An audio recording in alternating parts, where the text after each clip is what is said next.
Hello everyone, chapter number 5th, part 1st, the 100 races, thinking about the language की exercise number 2 दी गई है।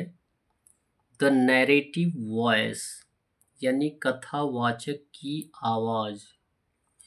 बोला गया है this story is in the third person, that is the narrator is not a participant in the story। यह कहानी तृतीय व्यक्ति में है। थर्ड पर्सन जैसा कि आप लोगों ने पढ़ा हुआ है, फर्स्ट सेकंड थर्ड पर्सन।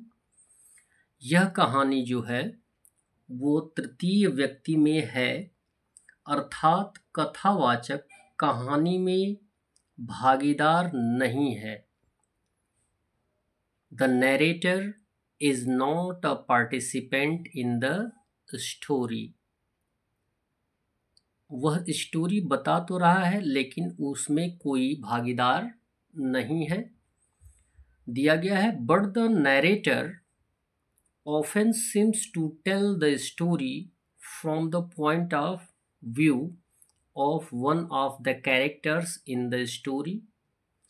लेकिन अक्सर ऐसा लगता है कि वर्णन करता है, यानी जो कहानी या कथावाचक है वर्णन करता है कहानी के किसी एक पात्र के दृष्टिकोण से कहानी कहता है, यानी वह उस कहानी में उपस्थित रहता है। कथावाचक की बात की जा रही है।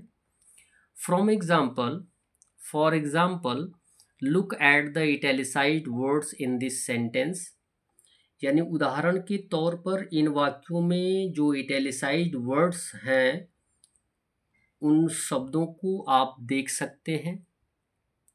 बोला गया है थैंक गुडनेस, शुक्र है, she did not leave up on Boggins height on और हैव अ फनी नेम।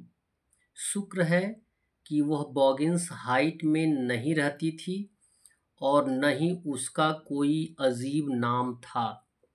जैसे कि आपको पेगी और वेंडा और आदि आदि के डिस्कशन के बारे में आप सुन चुके होंगे, तो ये पता होगा कि वह बच्ची ये नहीं चाहती है कि उसका मजाक उड़ाया जाए, लेकिन वह ये भी नहीं चाहती है कि वह किसी को मना कर दे और दूसरे उसके ऊपर या उसका मजाक उड़ाने लगे।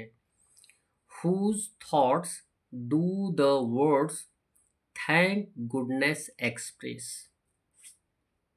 दिया गया है कि जो थैंक गुडनेस है यानी शुक्र है, शब्द जो हैं किसके विचार व्यक्त करते हैं। Maddie who is grateful that although she is poor she is yet not as poor as Wenda। Maddie इस बात के लिए आभारी है कि यद्यपि वह गरीब है, यद्यपि वह क्या है, although she is poor, यद्यपि वह गरीब है, she is yet not as poor as Wenda, फिर भी उसके मस्तिष्क में यह बात है कि वह अभी भी वेंडा जितनी गरीब नहीं है, और एज डिफरेंट, और यह उतनी अलग नहीं है। So she does not get teased, she is thankful about that.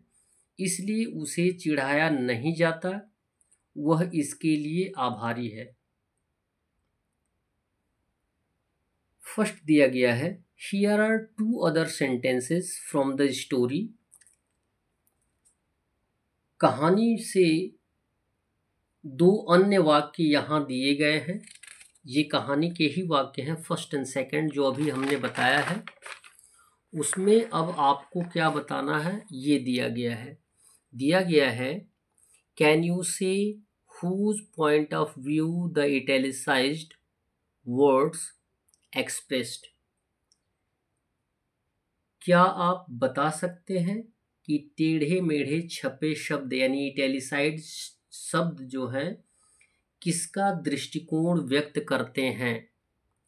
दृष्टिकोण ये आपको पता ही होना किसका दृष्टिकोण व्यक्त करते हैं। तो लिखा जाएगा ए में, but on Wednesday Peggy and Maddie who sat down front with of her children who got good marks and who did not track in a whole lot of mud did notice that Wanda wasn't there। इसमें बताया ये जा रहा है कि but on Wednesday, लेकिन बुधवार को, पेगी एंड मैडी, अब बोला ये जा रहा है कि बुधवार को पैगी और मैडी जो अन्य बच्चों के साथ आगे बैठे थे, जिन्हें अच्छे अंक मिले थे और जो कीचड़ में नहीं फंसे थे, उन्होंने देखा कि वेंडा वहां नहीं थी। जो कि वेंडा का इंतजार कर रहे होते हैं उसका मजाक उड़ाने के लिए। बी दिया गया है, Wanda Petronski most of the children in room number 13 didn't have names like that। यानी वेंडा पेट्रोन्स्की कमरा नंबर 13 में रहने वाले अधिकांश बच्चों के नाम ऐसे नहीं थे जिस जैसा नाम वेंडा पेट्रोन्स्की का था। They had names easy to say like Thomas Smith और एलन।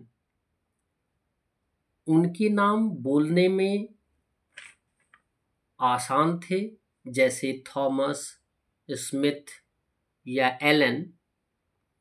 यहाँ पे दिया गया है सेकंड टर्म में, can you find other such sentences in the story.